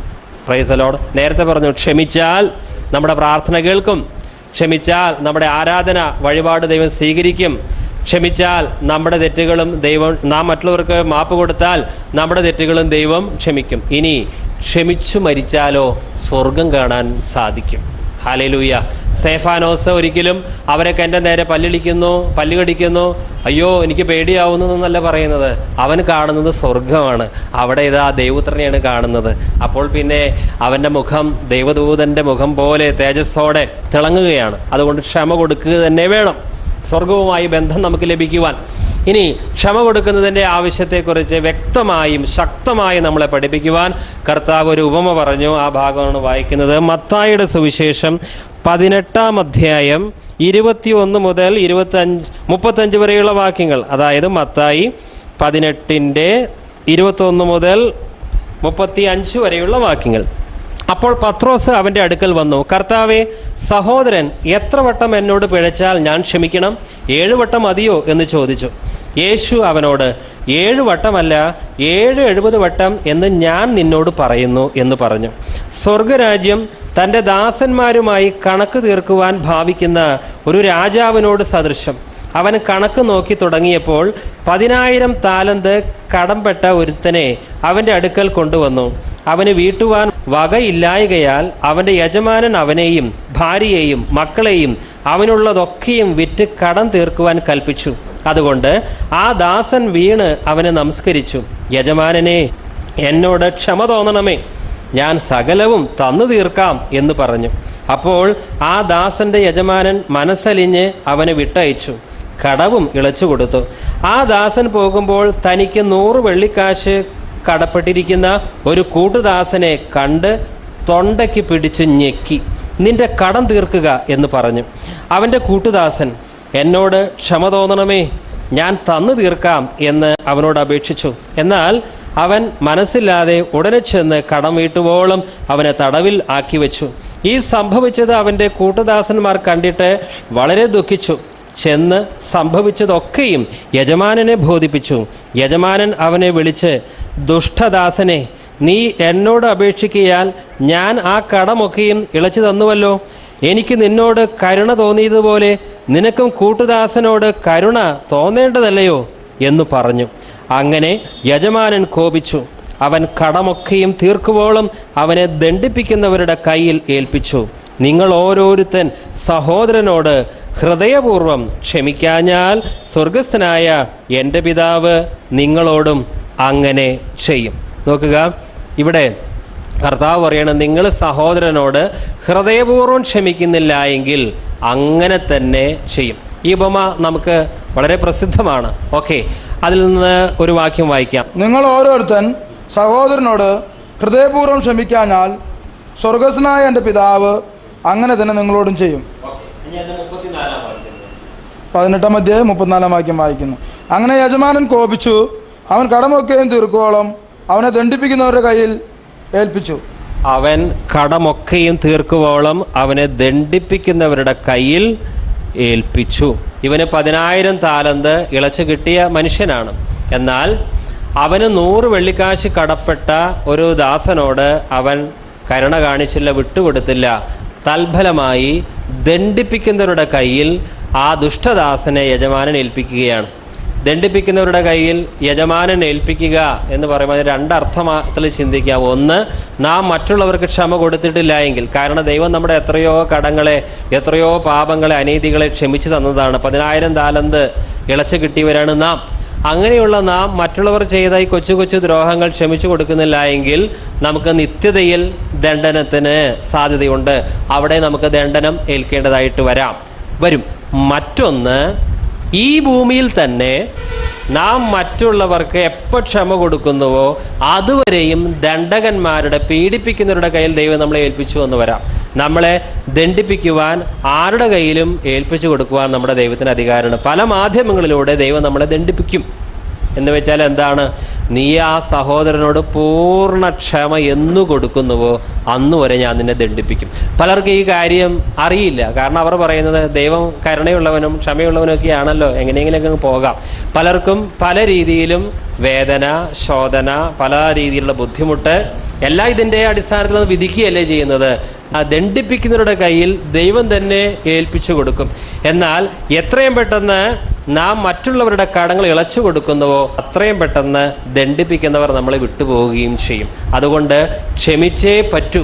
ദൈവം നമ്മോട് ഇത്രമാത്രം കരുണ കാണിക്കുന്നത്, ഇത്രമാത്രം ക്ഷമ നമ്മോട് കാണിച്ചത് നാം മറ്റുള്ളവരോടും ക്ഷമ കാണിക്കുവാൻ, മറ്റുള്ളവരോടും കരുണ കാണിക്കാൻ വേണ്ടിയിട്ടാണ്. ഓക്കെ, അടുത്ത വാക്യം. മത്തായി സുവിശേഷം 18-ാം അധ്യായം 32-ാം വാക്യം. യജമാനൻ അവനെ വിളിച്ചു, ദുഷ്ടദാസനെ, നീ എന്നോട് അപേക്ഷിക്കയാൽ ഞാൻ ആ കടമൊക്കെയും ഇളച്ചു തന്നുവല്ലോ. ഇവിടെ ഈ ദാസനെ വിളിക്കുന്നത്, ഒരിക്കൽ അവൻ ദാസനായിരുന്നു, ഇപ്പോൾ അവൻ്റെ പേരിനോടുകൂടി 2 വാക്കുകൂടി ചേരുകയാണ്. അവൻ ദുഷ്ടദാസനായി. ഇവൻ ആദ്യം 10,000 താലന്ത് ഇവൻ യജമാനന് കൊടുക്കാനുണ്ടായിരുന്നു. അത് കൊടുക്കാൻ നിവൃത്തിയില്ലാത്തത് കൊണ്ട് അവനെയും അവൻ്റെ ഭാര്യയെയും മക്കളെയും അവനുള്ള സകലവും വിറ്റ് അത് കൊടുക്കുവാനായിട്ട് യജമാനൻ കൽപ്പന പുറപ്പെടുവിച്ചതാണ്. എന്നാൽ ആ ദാസൻ എനിക്ക് കുറച്ചുകൂടി സാവകാശം തരണം, യാചിച്ചു, ക്ഷമിക്കണമെന്ന് പറഞ്ഞു. അവൻ്റെ ആ നിലവിളി കേട്ടപ്പോൾ ആ യജമാനനെ കരുണ തോന്നി. അങ്ങനെ ആ 10,000 താലന്തും ഇളച്ചു കൊടുത്തു. ഇളച്ചു കൊടുത്തിട്ട് ഇവൻ അവിടുന്ന് പോയി. അപ്പോഴാണ് 100 വെള്ളിക്കാശ്, 10,000 താലന്തുമായി താരതമ്യം ചെയ്യുമ്പോൾ 100 വെള്ളിക്കാശ് വളരെ കുറഞ്ഞൊരു സംഖ്യയാണ്. അത് തനിക്ക് തരാനുള്ളൊരു വ്യക്തിയെ കണ്ടു. അവന് പറഞ്ഞു, കാശ് ഇപ്പോൾ തരണം. അപ്പോൾ ആ 100 വെള്ളിക്കാശ് കൊടുക്കാനുള്ള വ്യക്തി പറഞ്ഞു, എനിക്ക് കുറച്ച് സാവകാശം തരണം, ഞാൻ തന്നു വീട്ടിക്കൊള്ളാം, ഇപ്പോൾ ഉടനെ തന്നെ ഈ 100 വെള്ളിക്കാശ് വയ്ക്കുവാൻ എനിക്കില്ല. പക്ഷേ ആ യാചനയും ഇവനോട് കേണ ആ സ്വരമൊന്നും കേൾക്കുവാൻ ഈ ദുഷ്ടദാസന് മനസ്സാകാതെ ഉടനെ തന്നെ അവൻ്റെ തൊണ്ടയ്ക്ക് പിടിച്ച് ഞെക്കി. ഈ വിവരം യജമാനൻ അറിഞ്ഞു. അപ്പോൾ ആ ദുഷ്ടദാസനെ വിളിക്കുകയും എന്നിട്ട് പറയുകയാണ്, ഞാൻ നിന്നോട് കരുണ കാണിച്ചതുപോലെ നിനക്ക് മറ്റുള്ളവനോടും കരുണ കാണിക്കേണ്ട ആവശ്യമുണ്ടായിരുന്നു. പ്രിയമുള്ളവരെ, ദൈവം നമ്മുടെ കടങ്ങളെല്ലാം ഇളച്ചു തരുമ്പോൾ ദൈവത്തിന് നമ്മെക്കുറിച്ച് ഒരു പ്രതീക്ഷയുണ്ട്. എന്താണ് ആ പ്രതീക്ഷ? നമ്മോട് ഏതെങ്കിലും വ്യക്തികൾ ദ്രോഹം ചെയ്തിട്ടുണ്ടെങ്കിൽ ആ വ്യക്തിയുടെ ദ്രോഹങ്ങളെല്ലാം ക്ഷമിച്ചു കൊടുക്കുവാൻ വേണ്ടിയാണ് കടങ്ങളൊക്കെ ക്ഷമിക്കുന്നത്. നോക്കുക, 10,000 താലന്ത് എന്നുള്ളത് മനസ്സിലാക്കാൻ വേണ്ടി നമുക്ക് 10,000 കോടി രൂപ എന്ന് സങ്കല്പിക്കാം. 10,000 താലന്ത് എന്നുള്ള വാക്ക് നമുക്കധികം പരിചയമില്ല. ഇനി 100 വെള്ളിക്കാശ് എന്നുള്ളതിനെ നമുക്ക് എളുപ്പത്തിൽ മനസ്സിലാക്കാൻ 1,00,000 രൂപ എന്ന് നമുക്ക് സങ്കല്പിക്കാം. 10,000 താലന്ത് എന്ന് പറഞ്ഞാൽ അതിന് ശരിക്കും അതിൻ്റെ വിലയല്ല പറയുന്നത്. പക്ഷേ എങ്കിലും ആ 2 തുകകളെ മനസ്സിലാക്കാൻ വേണ്ടി 10,000 താലന്തിന് പകരം 10,000 കോടി, 100 വെള്ളിക്കാശിന് 1,00,000 രൂപ. 1,00,000 രൂപ വിലയുള്ള ഒരു സംഖ്യ തന്നെയാണ്, അല്ലേ? 1,00,000 രൂപ വലിയൊരു സംഖ്യ. 1000 കോടി രൂപയോ അത് വളരെ വലിയ സംഖ്യയാണ്. ഈ 1,00,000 രൂപയുടെ വില കുറയുന്നത് എപ്പോഴാണെന്ന് അറിയുമോ? ഈ 10,000 കോടി രൂപയുമായി തുലനം ചെയ്യുമ്പോഴാണ് 1,00,000 രൂപ വളരെ നിസ്സാരമായൊരു സംഖ്യയായിട്ട് മാറുന്നത്. പറഞ്ഞു മനസ്സിലായോ? 10,000 കോടിയുമായിട്ട് താരതമ്യം ചെയ്യാത്ത പക്ഷം 1,00,000 രൂപ ഒരു വലിയൊരു സംഖ്യ തന്നെയാണ്. പക്ഷെ 10,000 കോടിയുടെ മുന്നിൽ 1,00,000 എന്ന് പറയുന്നത് വളരെ നിസ്സാരമാണ്. അപ്പോൾ ഇതിൻ്റെ അർത്ഥം എന്താണ്? ദൈവം നമുക്ക് എല്ലാവർക്കും 10,000 കോടി രൂപ ഇളച്ച് തന്നിട്ടുണ്ട്. എന്താണ് ഈ 10,000 കോടി രൂപ എന്ന് പറഞ്ഞാൽ? ദൈവം നമുക്ക് ഇളച്ച് തന്നിട്ടെന്ന് പറഞ്ഞാൽ നമ്മുടെ നോട്ടത്തിൽ പാപം വന്നിട്ടുണ്ട്, നമ്മുടെ ചിന്തയിൽ പാപം വന്നിട്ടുണ്ട്, നമ്മുടെ സംസാരത്തിൽ പാപം വന്നിട്ടുണ്ട്. നമുക്ക് തന്നെ എണ്ണി തീർക്കാൻ കഴിയാത്ത പാപങ്ങളാണ് നമ്മൾ ഓരോരുത്തരും ചെയ്തിട്ടുള്ളത്. ഇപ്പോൾ കർത്താവ് പറഞ്ഞു, ആസക്തിയോടെ സ്ത്രീയെ നോക്കുന്നവൻ ഹൃദയത്തിൽ അവളുമായി വ്യഭിചാരം ചെയ്തു കഴിഞ്ഞു. ഒരു വ്യഭിചാരിക്ക് സ്വർഗരാജ്യം അവകാശമാക്കാൻ സാധിക്കുകയില്ല. മദ്യപാനി ദൈവരാജ്യം അവകാശമാക്കിയില്ല. വചനം പറയുന്നത്, സഹോദരനോട് വെറുക്കുന്നവൻ കൊലപാതകിയാണ്, അവന് കൊലപാതകിക്ക് നിത്യജീവനില്ല. അപ്പം നമ്മളൊക്കെ എത്ര പേരെ കൊന്നിട്ടുണ്ടായിരിക്കും? വീണ്ടും വചനം പറയുന്നത്, സഹോദരനോട് കോപിക്കുന്നവൻ ന്യായവിധിക്ക് അർഹനാണ്, സഹോദരനെ ഭോഷ എന്ന് വിളിക്കുന്നവൻ അഗ്നി നരകത്തിന് യോഗ്യനാണ്. അപ്പോൾ നമ്മളൊക്കെ എത്ര തവണ നരകത്തിൽ കിടക്കേണ്ടവരാണ്? അന്ത്യ ന്യായവിധി ദിനത്തിൽ മനുഷ്യർ പറയുന്ന നിസ്സാര വാക്കിന് പോലും കണക്ക് ബോധിപ്പിക്കേണ്ടി വരും. അപ്പോൾ തീർച്ചയായിട്ടും നമ്മൾ 10,000 കോടിയല്ല അതിനപ്പുറം കോടി പാപങ്ങൾ ചെയ്തിട്ടുണ്ട്. ഏതിൻ്റെ അടിസ്ഥാനത്തിൽ? ദൈവത്തിൻ്റെ മാനദണ്ഡം അനുസരിച്ച്, മനുഷ്യൻ്റെ മാനദണ്ഡം അനുസരിച്ച് നമ്മളൊക്കെ നീതിമാന്മാരെ, വലിയ കുഴപ്പമൊന്നുമില്ല, നമ്മൾ കൊലപാതകികളുമല്ല, മറ്റുള്ളതൊന്നുമല്ല. പക്ഷെ ദൈവത്തിൻ്റെ മാനദണ്ഡം അനുസരിച്ച് നമ്മൾ ഏറ്റവും നീചന്മാരാണ്. അപ്പോൾ 10,000 കോടി ഇളച്ചു കിട്ടിയവരാണ് നാം. അപ്പോൾ 10,000 കോടി നമുക്ക് ഇളച്ചു കിട്ടിയിട്ടുണ്ടെങ്കിൽ നമ്മോട് ചെയ്യുന്ന, മറ്റു മനുഷ്യർ നമ്മോട് ചെയ്യുന്ന എല്ലാ ദ്രോഹങ്ങളും അത് 100 വെള്ളിക്കാശിനോട് അഥവാ 1 ലക്ഷത്തോളമേ വരുള്ളൂ. നമുക്ക് പലപ്പോഴും മറ്റുള്ളവർ നമ്മോട് ചെയ്ത ദ്രോഹങ്ങൾ വളരെ വലുതാണ് എന്ന് തോന്നുന്നത് എന്തുകൊണ്ടാണ്? പലരും പറയാറില്ലേ, എന്നോട് അവരൊക്കെ ചെയ്ത ദ്രോഹം എത്ര വലുതാണെന്നറിയോ, മറക്കാൻ പറ്റില്ല, അത്രമാത്രം നീചത്തരമാണ് അവർ ഞങ്ങളോട് ചെയ്തത്, ഒരിക്കലും ക്ഷമിച്ചു കൊടുക്കാൻ പറ്റാത്ത, ഇത്രയൊന്നും ചെയ്യാൻ പാടില്ലായിരുന്നു. എന്തുകൊണ്ടാണ് നമ്മൾ മറ്റുള്ളവർ നമ്മോട് ചെയ്ത ദ്രോഹത്തെ നമുക്ക് എന്തുകൊണ്ടാണ് വലുതായി കാണാൻ സാധിക്കുന്നത്? കാരണം ദൈവം നമുക്ക് തന്നിരിക്കുന്ന ആ പാപക്കടത്തിൻ്റെ ആ ഭീമമായ സംഖ്യ നമുക്ക് കാണാൻ സാധിക്കാത്തത് കൊണ്ടാണ്, അതുമായി താരതമ്യം ചെയ്യാത്തത് കൊണ്ടാണ് ഈ 100 വെള്ളിക്കാശ് നമ്മൾ എന്ത് ചെയ്യാൻ വലുതായി കാണും. അതുകൊണ്ടാണ് 100 വെള്ളിക്കാശ് തരാനുള്ളത് തായോ എന്ന് പറഞ്ഞ് നമ്മൾ കയർക്കുന്നതും ഒക്കെ ചെയ്യുന്നു. നമ്മളെ ദ്രോഹിക്കുക, നമ്മളെ വഞ്ചിക്കുക, അതുപോലെ തന്നെ ഏതെങ്കിലും രീതിയിൽ നമ്മളെ അപമാനിക്കുക, അതൊക്കെ 100 വെള്ളിക്കാശാണ് എന്ന് കൂട്ടിയാൽ മതി. അപ്പോൾ ആദ്യമായിട്ട് ഇതാണ്, ഏതെങ്കിലും ഒരു വ്യക്തി നമുക്കെതിരായിട്ട് ദ്രോഹം ചെയ്യുമ്പോൾ നമ്മുടെ മനസ്സിൽ ഇതാണ് ചിന്ത വരേണ്ടത്, തീർച്ചയായിട്ടും ഞാൻ ആ വ്യക്തിയോട് അവൻ ചെയ്ത സകല ദ്രോഹങ്ങൾ ഇളച്ചു കൊടുക്കുവാൻ ഞാൻ ബാധ്യസ്ഥനാണ്. കാരണം എനിക്ക് 10,000 താലന്താണല്ലോ ദൈവം ഇളച്ചു തന്നിട്ടുള്ളത്. ഇനി മറ്റൊന്ന്, നമ്മോട് ദ്രോഹിച്ച ഏതെങ്കിലും ഒരു വ്യക്തിയോട് നാം സമ്പൂർണ്ണ പാപക്ഷമ കൊടുത്താൽ ഒരിക്കലും നമ്മുടെ ഭാഗത്ത് ഒരു ഔദാര്യമല്ല ചെയ്യുന്നത്. കാരണം നാം ഇളച്ചു കൊടുക്കുവാൻ വേണ്ടിയാണ് നമ്മുടെയും കടങ്ങൾ ദൈവം ഇളച്ചു തന്നത്. ചിലരിങ്ങനെ പറയാനല്ലേ, അവൻ എന്നോട് എന്തൊക്കെ ദ്രോഹം ചെയ്തു, പോട്ടെ സാരല്ല, ഒന്നിനും ചോദിക്കാനും പോകണില്ല, ഒന്നിനും ചെയ്യാനും പോകണില്ല എന്നുവെച്ചാൽ ഇവരുടെ ഭാഗത്ത് വലിയൊരു ഔദാര്യം ചെയ്ത പോലെയാണ്. പക്ഷേ ദൈവം നമ്മോട് കാണിച്ച ആ മഹാകരുണ ചിന്തിക്കുമ്പോൾ തീർച്ചയായിട്ടും നാം മറ്റുള്ളവരോട് അവരുടെ തെറ്റുകൾ നമ്മൾ ക്ഷമിച്ചിട്ടുണ്ടെങ്കിൽ നമ്മുടെ ഭാഗത്തുള്ള ഒരു കടമ മാത്രമാണ് അത്, അല്ലാതെ നമ്മുടെ മഹാമനസ്കതയല്ല. പിന്നെ നാം പാപക്ഷമ പ്രാപിക്കുവാൻ ഇത് ചെയ്തേ മതിയാകുകയുള്ളൂ. ഇപ്പോൾ കർത്താവ് പറയുന്നുണ്ട്, ഞങ്ങളുടെ കടക്കാരോട് പ്രാർത്ഥനയിൽ ഞങ്ങളുടെ കടക്കാരോട് ഞങ്ങൾ ക്ഷമിച്ചതുപോലെ ഞങ്ങളുടെ കടങ്ങൾ ഞങ്ങളോട് ക്ഷമിക്കണമേ. അപ്പോൾ നമ്മുടെ തെറ്റുകളൊക്കെ കർത്താവ് എങ്ങനെയാണ് ക്ഷമിക്കുക? നാം ഏത് രീതിയിലാണ് മറ്റൊരു വ്യക്തിക്ക് പാപക്ഷമ കൊടുക്കുന്നത് അതേപോലെയാണ് നമുക്ക് പാപക്ഷമ കിട്ടുന്നത്. ഇപ്പോൾ ഒരു വ്യക്തിക്ക് 50% ഇളവ് കൊടുക്കുവാൻ അവനോട് ക്ഷമിക്കാൻ നമുക്ക് സാധിക്കും. ഒരു വ്യക്തി ചെയ്ത ദ്രോഹങ്ങൾ 75% നമുക്ക് ഇളച്ചു കൊടുക്കാൻ സാധിക്കും. ഇനി ഹൃദയപൂർവ്വം ക്ഷമിക്കുക എന്ന് പറഞ്ഞാൽ 100% ക്ഷമിക്കുകയാണ്. പലരും ക്ഷമിച്ചിട്ടുണ്ട്, മറ്റു പലർ ചെയ്ത ദ്രോഹങ്ങളൊക്കെ ഇളച്ചു കൊടുത്തിട്ടുണ്ട്. പക്ഷേ ഹൃദയപൂർവ്വമായിട്ടുള്ള ഒരു ക്ഷമയല്ല അത്, ഭാഗികമായിട്ടാണ് ക്ഷമിക്കുന്നത്. കാരണം കുറച്ച് അംശം ഉള്ളിലുണ്ട്, അതുകൊണ്ടാണ് വർഷങ്ങൾ കഴിഞ്ഞിട്ട് അതൊക്കെ ഇങ്ങനെ ഓർമ്മ വരുന്നത്. കാരണം മുഴുവനായിട്ടും ക്ഷമിച്ചിട്ടില്ല. അപ്പോൾ ദൈവം നമുക്ക് പാപക്ഷമ തരുന്നത് ഒരു അനുവാദമുണ്ട്. നാം മറ്റുള്ളവരോട് ക്ഷമിക്കുന്നതിൻ്റെ അടിസ്ഥാനത്തിലാണ്. എത്രമാത്രം ക്ഷമിക്കുന്നുവോ അത്രമാത്രം. കാരണം നിങ്ങൾ അളക്കുന്ന അളവ് കൊണ്ട് തന്നെ നിങ്ങൾക്കും അളന്ന് കിട്ടും. മറ്റൊരു വാക്യം നമുക്ക് വായിക്കാം. യെശയ്യാവിൻ്റെ പുസ്തകം 58-ാം അധ്യായം 6-ാം വാക്യം വായിക്കും. അന്യായ ബന്ധനങ്ങളെ അഴിക്കുക, നുഖത്തിൻ്റെ അമിക്കയറുകളെ അഴിക്കുക, പീഡിതരെ സ്വതന്ത്രരായി വിട്ടയക്കുക, എല്ലാ നുഖത്തെയും തകർക്കുക, ഇതല്ലേ എനിക്കിഷ്ടമുള്ള ഉപവാസം. ഇപ്പോൾ സാമ്പത്തികമായിട്ടൊരു കാര്യം തന്നെ നോക്കാം. നമ്മുടെ കയ്യിൽ നിന്ന് ഒരാൾ 10,000 രൂപ വാങ്ങിയെന്ന് കരുതുക. 10,000 രൂപ നമ്മിൽ നിന്ന് വാങ്ങി. അപ്പോൾ തീർച്ചയായിട്ടും അയാൾ നമുക്ക് 10,000 രൂപ തരുവാൻ ബാധ്യസ്ഥനാണ്. എന്നാൽ അയാൾക്ക് ആ 10,000 രൂപ നമുക്ക് തരുവാനായിട്ട് നിവൃത്തിയില്ല. അപ്പോൾ നമ്മൾ അയാളെ ഭീഷണിപ്പെടുത്തുന്നു, കാശ് താ, ഞാൻ ഭയങ്കര ബുദ്ധിമുട്ടിലാണ്, തരാന്ന് പറഞ്ഞാൽ എത്ര കാലമായി, ഇതുവരെ കിട്ടിയിട്ടില്ലല്ലോ, ഇതെന്തെങ്ങനെ. അങ്ങനെയൊക്കെ പറയുമ്പോൾ നമ്മൾ ആ വ്യക്തിയുടെ കഴുത്തിലൊരു നുകം വെച്ചിട്ട് നമ്മൾ അയാളെ ബന്ധിക്കുകയാണ്. കാരണം അയാൾ പിന്നെ നമ്മുടെ ഒരു അടിമയെ പോലെയാണ്. കാരണം അയാളുടെ മനസ്സിലെപ്പോഴും ചിന്ത, അയ്യോ ഞാൻ കടം വാങ്ങി, എനിക്കിത് കൊടുക്കാൻ നിവൃത്തിയില്ല, അയാളിതാ എന്നെപ്പോൾ പ്രസ് ചെയ്തുകൊണ്ടിരിക്കുക, എൻ്റെ മേലെ ശക്തമായ സമ്മർദ്ദം. അപ്പോൾ ആ മനുഷ്യൻ്റെ സ്വസ്ഥത നഷ്ടപ്പെട്ടു.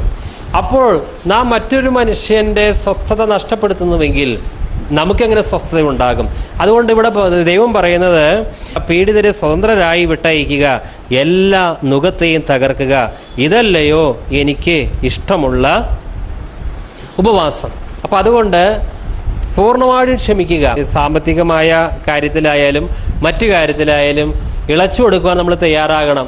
പലപ്പോഴും ഈ കാര്യം അറിയാത്തത് കൊണ്ട് ചിലർ സഹോദരന്മാർക്കെതിരായിട്ട് കേസ് കൊടുക്കാൻ പോകുന്നു, അല്ലെങ്കിൽ ഭീഷണിപ്പെടുത്തുന്നു. അങ്ങനെയൊക്കെ പല സംഭവങ്ങളും നടക്കുന്നുണ്ട്. ഇതൊരിക്കലും പാടില്ല. കാരണം ഇവിടെ 10,000 താലന്താണ് ദൈവം നമുക്ക് ഓരോരുത്തർക്കും ഇളച്ചു തന്നത്. അതിൻ്റെ അടിസ്ഥാനത്തിൽ ഇനി ലോകത്തിലെ എല്ലാ മനുഷ്യരും നമ്മോട് ചെയ്യുന്ന എല്ലാ ദ്രോഹങ്ങളും ഒരുമിച്ച് വെച്ചാലും അതൊരിക്കലും ഈ 10,000 താലന്തിൻ്റെ അടുത്ത് എത്തില്ല. വെറും 100 വെള്ളിക്കാശിൻ്റെ അടുത്ത് മാത്രമേ എത്തുകയുള്ളൂ. അതുകൊണ്ട് നാം എത്രമാത്രം ഇളവ് ദൈവത്തിൽ നിന്ന് ലഭിച്ചവരാണെന്നുള്ളൊരു ബോധ്യം നമുക്ക് നിരന്തരമായിട്ടുണ്ടായിരിക്കണം. അടുത്ത വാക്യം വായിക്കാം. എബ്രായ ലേഖനം 8-ാം അധ്യായം 12-ാം വാക്യം വായിക്കുന്നു. ഞാൻ അവരുടെ അകൃത്യങ്ങളെക്കുറിച്ച് കരുണയുള്ളവനാകും, അവരുടെ പാപങ്ങൾ ഇനി ഓർക്കുകയുമില്ല എന്ന് കർത്താവിൻ്റെ അരുളപ്പാട്.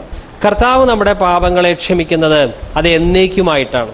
നാം വാസ്തവമായിട്ട് അനുദപിച്ച ഒരു പാപം തേറ്റു പറയുകയാണെങ്കിൽ പിന്നീട് കർത്താവ് അത് ഓർക്കുന്നില്ല. പിന്നീട് നാം ആ പാപത്തിലേക്ക് തിരിയരുത്. കാരണം ഞാനിനി അവരുടെ പാപങ്ങളെ ഓർക്കുകയില്ല. യേശുവിൻ്റെ രക്തം സകല പാപവും നീക്കി നമ്മളെ ശുദ്ധീകരിക്കുന്നു. അപ്പോൾ ഇതാണ് ദൈവത്തിൻ്റെ സ്വഭാവം. ദൈവം ക്ഷമിച്ചാൽ അത് ക്ഷമിച്ചതാണ്. പിന്നെ ആ വ്യവസ്ഥയിൽ നമ്മൾ നിൽക്കേണ്ടതുണ്ട്. വീണ്ടും നമ്മൾ താൻ തന്നെ വഴിക്ക് തിരിയരുത്. ഇതേപോലെ തന്നെ നാം ഒരു സഹോദരനോട് അവൻ്റെ തെറ്റുകൾ ക്ഷമിച്ചാൽ അത് ക്ഷമിച്ചത് തന്നെയാണ്. വീണ്ടും ഒരു രീതിയിലും ആ സഹോദരനെ മുമ്പ് ചെയ്ത കാര്യങ്ങളെയൊക്കെ ഓർമ്മപ്പെടുത്തി വേദനിപ്പിക്കരുത്. ചില കുടുംബങ്ങളുണ്ട്, ഭാര്യയും ഭർത്താവും തമ്മിൽ നിരന്തരമായിട്ട് കലഹമാണ്. കാരണം 10 കൊല്ലം മുമ്പ് ഭാര്യ ചെയ്തത്, 5 വർഷം മുമ്പ് ഭർത്താവ് പറഞ്ഞത്, ഇതാണ് അവരെ ഇപ്പോഴും പറഞ്ഞുകൊണ്ടിരിക്കുന്നത്. നിങ്ങളന്ന് അങ്ങനെ പറഞ്ഞില്ലേ, നിങ്ങളന്ന് ഇങ്ങനെ ചെയ്തില്ലേ, ഇങ്ങനെ അവരെ ഈ കഴിഞ്ഞ കാലം എന്നാൽ ഇടയ്ക്ക് അവർ പറയും, അതെ ഞാൻ എന്തെങ്കിലും പറഞ്ഞു ക്ഷമിക്കണം കേട്ടോ, ഇന്ന് എന്തെങ്കിലും നിന്നോട് പറയുന്നത് ക്ഷമിക്കണം. അപ്പം അതെ സാരല്ല പോട്ടെ. വീണ്ടും വഴക്കിൻ്റെ സമയം വന്നു. അപ്പോൾ പിന്നെ 5 വർഷത്തെ മുമ്പത്തെ കാര്യമൊക്കെയാണ് ഓർമ്മ വരുന്നത്. എന്നാൽ ദൈവം നമ്മോട് ക്ഷമിക്കുന്നത് എങ്ങനെയാണ്? ഇനി അത് ഓർക്കുകയില്ല. ആ രീതിയിലാണ് ദൈവം നമ്മോട് ക്ഷമിക്കുന്നത്. ഇനി മറ്റൊന്ന്, ക്ഷമിക്കുക എന്നുള്ളതും മറക്കുക എന്നുള്ളതും തമ്മിലൊരു വ്യത്യാസമുണ്ട്. ഇപ്പോൾ സാധാരണ പല മനുഷ്യരിങ്ങനെ പറയാറുണ്ട്, സുവിശേഷം കേൾക്കാത്ത വ്യക്തികൾ എന്ത് ചെയ്യുക, ഞാനതൊക്കെ അങ്ങ് മറന്നു. ക്ഷമിച്ചതല്ല, മറക്കുക. മറക്കാനായിട്ട് ഇപ്പോൾ ചില മെഡിസിൻ കഴിച്ചാൽ മതി, അവരുടെ ഓർമ്മശക്തിക്ക് കുറച്ച് കുറവ് വരും. ചില ദുസ്സഹമായിട്ടുള്ള വേദനയോ മറ്റുള്ളവർ ചെയ്ത ചതിയോ അത് അവരുടെ മനസ്സിൽ കൂടെ വരാതിരിക്കാൻ വേണ്ടി അവർ ആ സാഹചര്യം വിട്ട് വേറെ ഏതെങ്കിലും സ്ഥലത്തേക്ക് പോവുകയോ ഒക്കെ ചെയ്യും. ചിലരുണ്ട് ഒക്കെ ഒന്ന് മറക്കാൻ, സാമ്പത്തികമായിട്ട് വഞ്ചിച്ചാൽ ആ വേദന ഷോക്ക് മനസ്സിൽ നിന്ന് പോകാൻ വേണ്ടി മദ്യപിക്കുന്നവരുണ്ട്.